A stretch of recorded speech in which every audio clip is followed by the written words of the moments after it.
matched. Of course, Malphite only going to get more scary as he gets some items under his belt. Reminder, the armor ratio and the cooldown were buffed on his W. That is the auto attack enhancing ability. So even more powerful with the armor build, and why we're seeing early armor here after the Dorans. Yeah, and a classic quote-unquote counter to Jace has always been Malphite top, because you can punish him and get a CS lead, but in team fights, the Malphite's always useful. And when the Jace loses flash, it's such easy setup. Malphite presses R, everyone follows up, Jace dies. And that's the problem that Ruby has right now. He has no flash. And Caps, you can see on the left there, his ultimate's coming up in around 10 seconds. So that's going to be a lot of threat that G2 have, let alone the Jarvan EQ and the Cataclysm. Yeah. I mean, and also just the 50% attack speed slow when you finally do max out that E against a Gwen, a Jace, and a Xayah. It's just crushing. Like, this champion is so frustrating to play against. Just going to proxy here on bot side. Yikes, hovering around. Too scared to walk up here. And you can see Jankos is heading down as quick as he can. No TP on Ebby. Mickey, and he's just standing in front of... They're going to take this fight. Yike can get there quite quickly. Yep. Jumping back out. Hansama now stepping in. The root's going to connect. They're going to try to burn through Hansama, but he instantly cleanses that one out. Enough burst damage to take out Yike. Another cash in for the side of G2. Clean mechanical play here. The redive. No way. Won't connect. Caps is coming, actually. Maybe there is a way. Need to get this wave down quickly here, Heretics. They're not going to flip it. Not going to take the risk.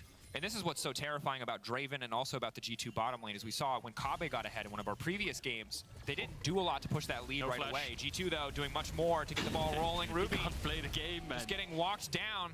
Can you do me a favor? Can you bring up that Hansama graphic again for me? Yeah. Just as they look for this bot play. Is this the one? We'll see is this this bot that play quickly. publicly available information that they had access to? So, I'll hold my breath for a second. I think maybe they can turn this. Look for the kill. Shut down. That's coming one. Through. That's going to be big. Mickey now in trouble. Jack Spectre pulling it back. Okay. Gold starting to shift. Still a 2.1k gold lead for the side of Hansama in the individual matchup, but Jack Spectra and Team Heretics firing. That was the whole gist of it, really. He had a 2,500 gold lead before that fight actually happened individually at 10 minutes. So G2, when you give them these champions, they can play around the sideline so well. Now, a lot of gold back here for Heretics, at least.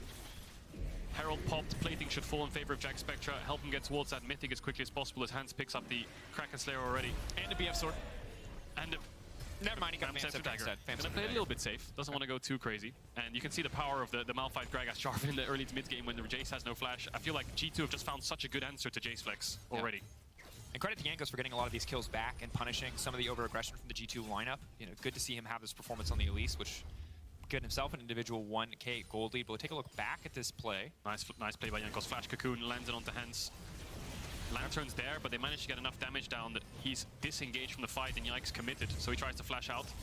Use the smite on the Spiderling. Maybe he could have used it on the champion perhaps, but it doesn't matter. He's dead. Shut down over the Jankos. Kill over onto Mickey for Jack. So they at least can fight back a little bit on this bot side. No mythic though for the Xayah, so I think G2 are just going to keep rinse and repeating down here. Look for these Drakes, start looking for bot tier 1.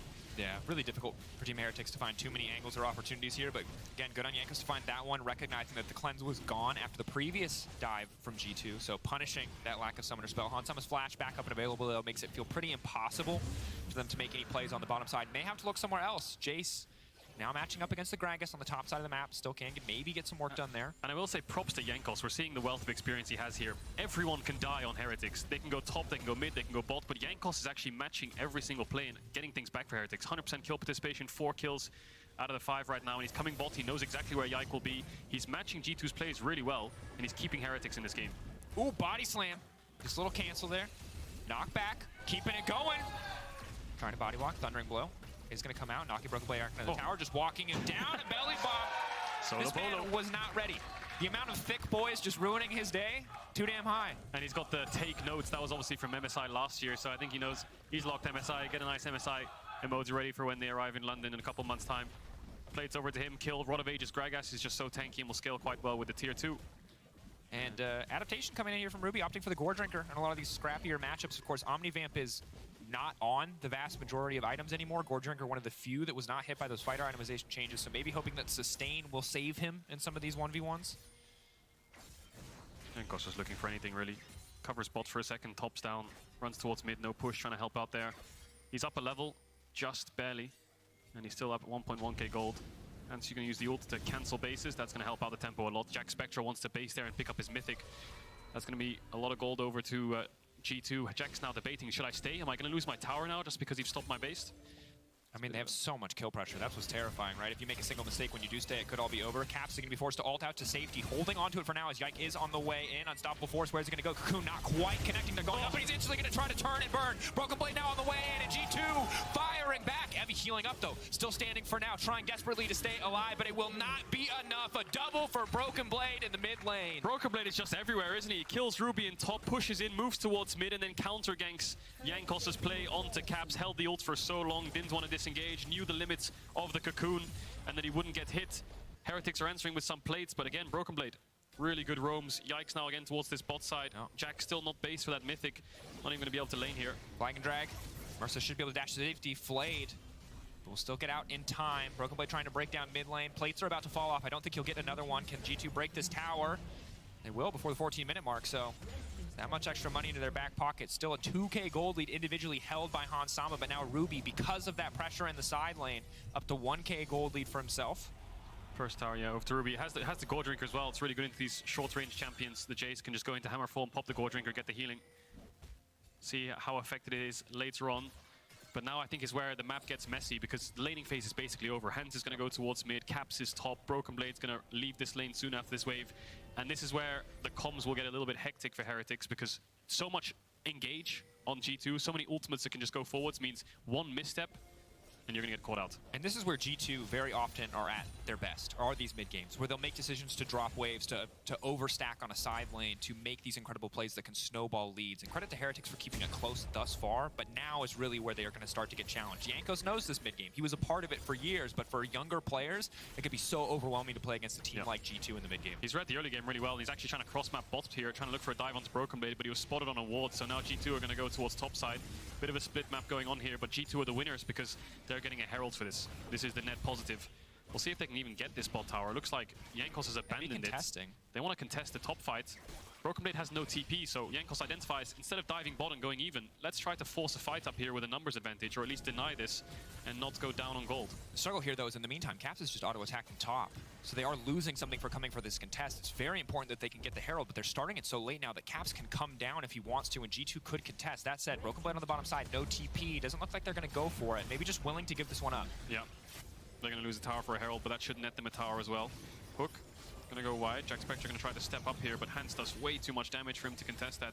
Mercer threatening some kind of engage, trying to get that mid wave in. Someone needs to go towards bot lane and catch that, so Heretics won't lose any gold on these side lanes in terms of creeps. And they just need to make sure that this Herald gets them a tower. They can also use it for this next dragon spawning in 30 seconds to see if they can get a little bit of push in a lane to stop Hans from controlling the entire map. Difficult. Find these angles for Team Heretics. Onsama now stepping forward. Jack Spectre alone. Just not a threat. The Vamp Scepter alone, more than enough lifesteal to help him win out. Hansama unconcerned. He's just gonna go for it? Okay, he's just gonna okay. Just gonna stand in front of him, take the tower. Next mid-wave, Dragon spawning has the Vamp Scepter, so he can just heal straight up from the damage he took. 54 per auto? Draven is so obnoxious. Yeah, it is so much damage, isn't it? Yeah. See what Heretics do about this Dragon. Looks like they're gonna give it, and Jankos is now hovering top. A lot of macro going on here. It's basically G2 versus Jankos on this map. Ebby's going to be the one that's going to do the most work in fights, and Jack Spectre just kind of has to sit there and scale.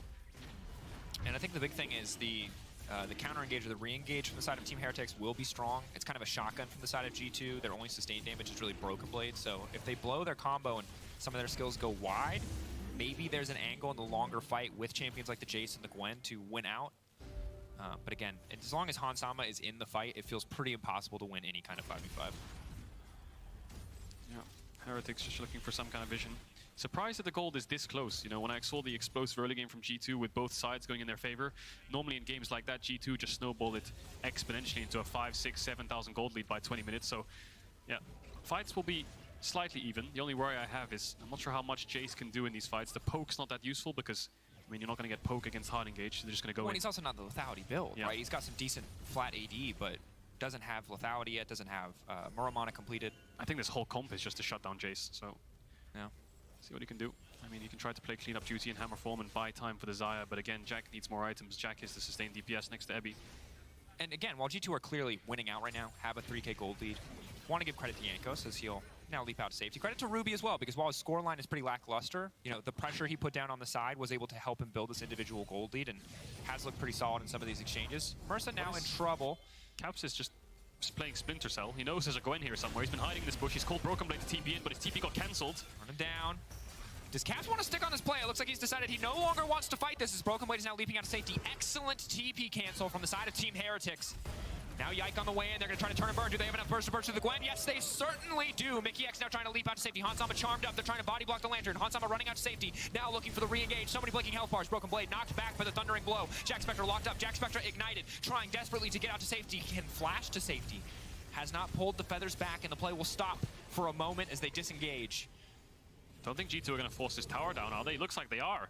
TPs are available for Team Heretics in 10 seconds. Maybe biting off a little bit more they can chew here. Ruby again stepping forward, the flag up, the drag back out to safety. Hansama going to take the Lantern this time around, or waiting. Hansama full confidence there. Oh my god, he's just playing in Heretics' face.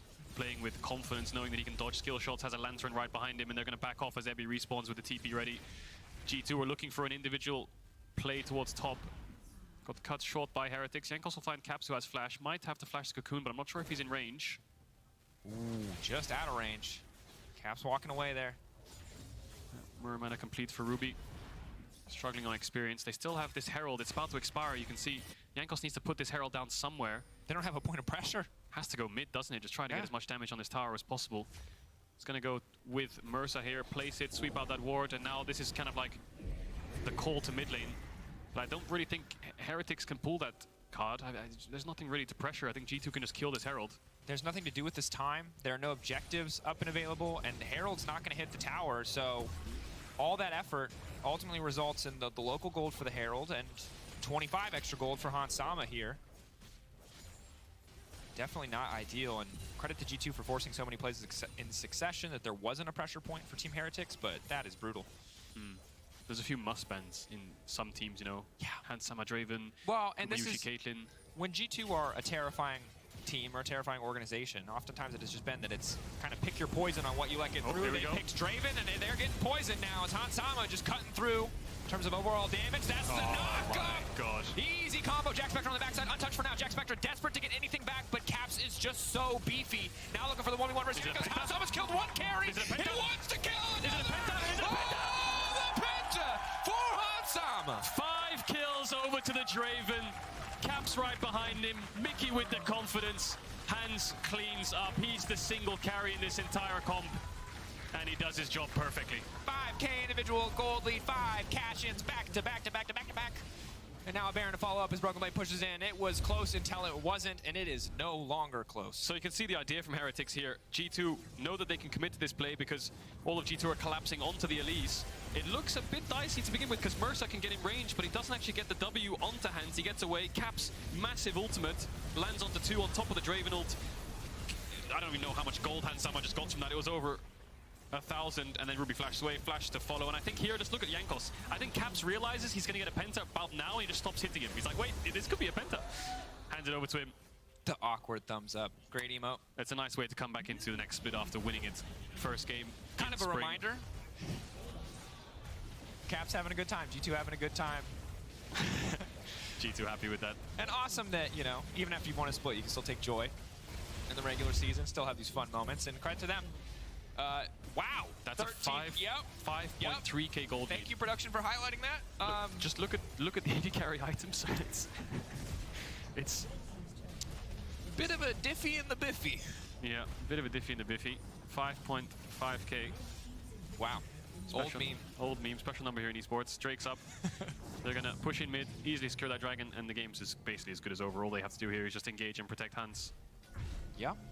And well, I think this might be another split of Draven, Ben. What do you reckon? I think so.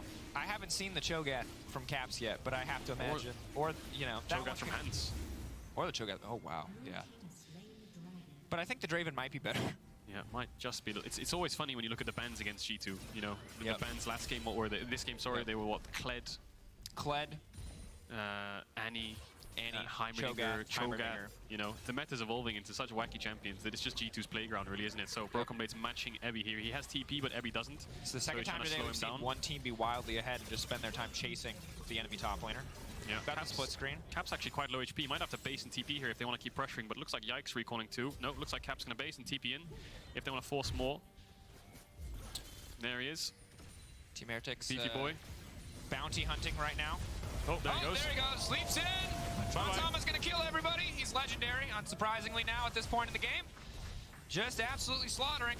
Oh, knockback in. They're just going to try to keep it going. They're playing ping pong with them. Mersa finally going to find that engage. Just into the waiting arm on Sama. Are they going to dive the fountain? I feel like that would be a G2 thing to do here. Oh, wow. He maybe could. Big damage. Oh, yeah. Here they come. Dive the fountain. Okay. G2 classic. Yep. Again, early game, some credit to the side of Heretics, but this has been the G2 show. Pentakill for Jack. For a long time. It never works, guys. Why do they keep doing it? That is a dominant start. Credit to G2. You know, commanding game. Showed us some new things in terms of the draft and showed us some old things in terms of the Draven, and they're still.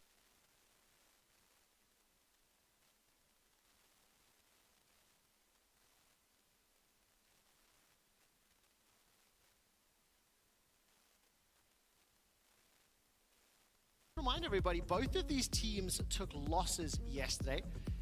At least from my eyes, slightly different ways. I think BDS, their early game looked solid. I liked the Yasuo top. It looked good until it didn't look good, where SK bounced back. And Mad Lions, on the other hand, got manhandled, shall we say. So both of these teams looking to bounce back from yesterday's performances.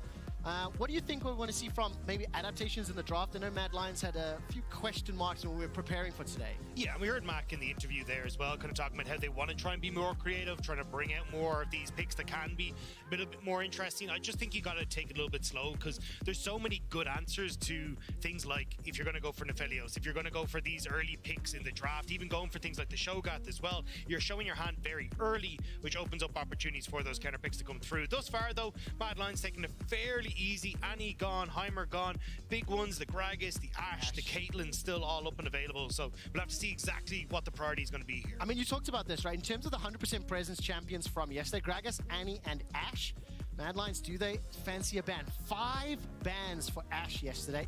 Heimer and Annie will the other two. Rakan as well removed from the pool. So a lot of these really impactful supports that neither Lebrov nor Hylissang can play, and Ashe will be that final band. Yeah, I was curious to see exactly what the plan was going to be because I feel like you could have kept maybe the Ashe open, tried to take something like a Caitlyn Ashe into the bot lane for yourself and go really hyper into that bottom lane, but that hasn't really been the way the Mad Lions played. So I imagine here BDS will try and take the Gragas for the... Oh, sorry, the Gragas is off the board actually. So yeah, exactly. Try and go for something like the Caitlyn, or maybe even looking at that Shogat here as well. We've seen it into that bot lane where you compare with things like a Senna, a Rakan, something that has that melee setup, but it looks like instead they're just going to go back towards the Sejuani. I mean, in terms of those stable junglers that have that impact, that's great. Shio will be able to find those, you know, large AoE, sort of non-committal ultimates. For Adam, we saw him hovering through a couple of picks at the Darius, the Garen, making me chuckle just a little bit, but Darius and I think specifically Adam's champion pool, once unique, once special, now kind of effective and very powerful. Yeah, I mean, Photon even sold the Darius yesterday, so you know, it's starting to get around, but the Aphelios going to be taken here. It's nice. Aphelios been popping up a huge amount. I think this champion quite strong at the moment, especially with the buffs that he's gotten. Also the fact you can generally pair him with something like a Karma or even something like a Lulu just to get him even more strength in those team fights. And a lot of the times when you've got things like the Jace off the board, team fights tend to be fairly short range, and you've also got that safety net at the Thresh there as well. I mean, 2 thoughts about this. Number one, we were talking briefly about maybe wanting or expecting a little more Aphelios yesterday. I want to see how today and tomorrow's drafts play out. For Kazi specifically, it is his 3rd most played champion, 28 games. 1 and 2 is Kai'Sa and Ezreal, 46-42. So it's quite a big drop. More importantly for me, it's only a 39% win rate, so not the most historical success. We know he's going to be playing up into that Zeri and Lulu. The Mad Lions will have one more pick here before they close out phase 1. Yeah, I imagine you have to go for the jungler here, though. You don't really want to leave the likes of the Vi open. You want to get that for yourself here, so then you can have that as an answer into the Zeri. And honestly, you're setting yourself up really well here as Mad Lions. Pretty standard, not really going for that creative stuff that we saw yesterday, but right now, strong bot lane with the Aphelios Thresh. Great setup with the Vi, especially into things like the Zeri. So thus far, I feel like Mad Lions have set themselves up for a nice team fight. And I think when you look at both of these teams, pretty good engage tools, some options for disengage, great scaling as far as the bot laners are going to be concerned. What happens in the solo lanes? Jackson are removed from the pool. I think when I look at Niski's champion pool has been more supportive of late. He began the year on this carries and kind of reshaping people's opinions of him. Yesterday, however, I think it was the Cho'Gath into the ASOL.